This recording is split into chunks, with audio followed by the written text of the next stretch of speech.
Gentlemen, it's time to play Name That Graph.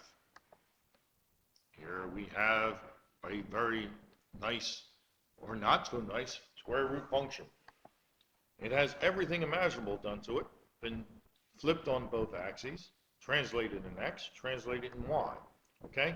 Easy way to eliminate these. It does have a y-intercept, which means when x equals 0, we have to get a value. If x equals 0, there's the square root of -1. That's an imaginary number. Likewise, not here.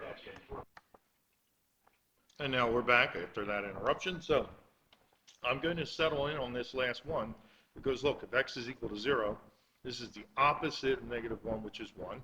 Okay? Then this oppositizes it again. So it becomes a -1 plus 3, which is 2.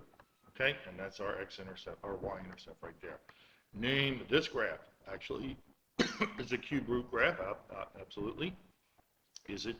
And it looks like it has reflections on either x or y. Okay? This one is indicating reflections in x and y. And if I reflected the cube root graph in both x and y, it would just look like the regular oriented cube root graph. Okay, so we have to decide. Which one.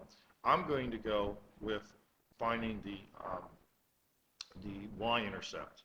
Okay, because then I can just set I can set y equal to 0 over here and solve, because I think it looks like it's out here somewhat.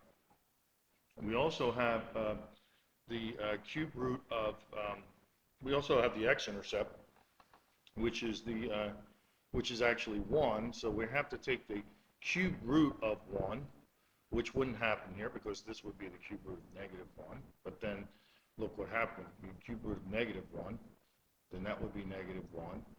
Okay, and this would turn into positive, so that's out because that would have a y-intercept of 3. Okay, this is conceivable, the second or third one here, because if x was 0, then we're going to have the cube root of -1, which is -1 plus 2.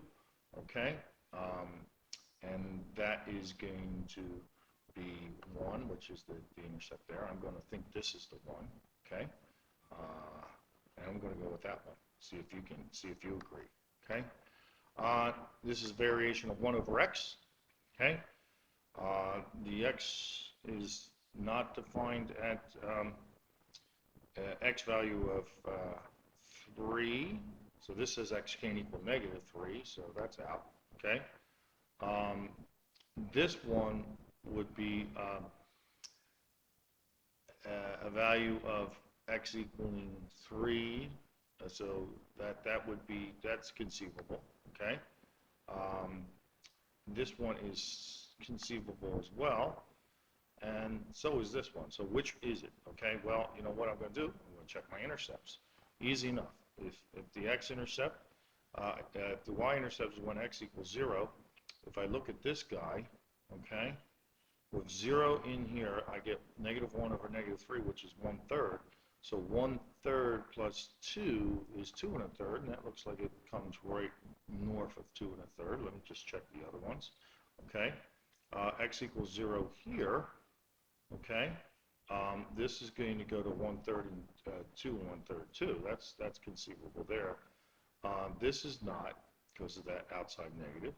Okay, and this is not. So I'm down between the second choice and the last choice. Now, which is it? Okay, the second choice and the last choice. Okay, it would be prudent of me to try to find the x-intercept in each one of those.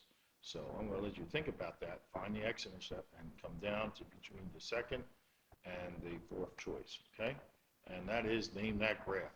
Okay.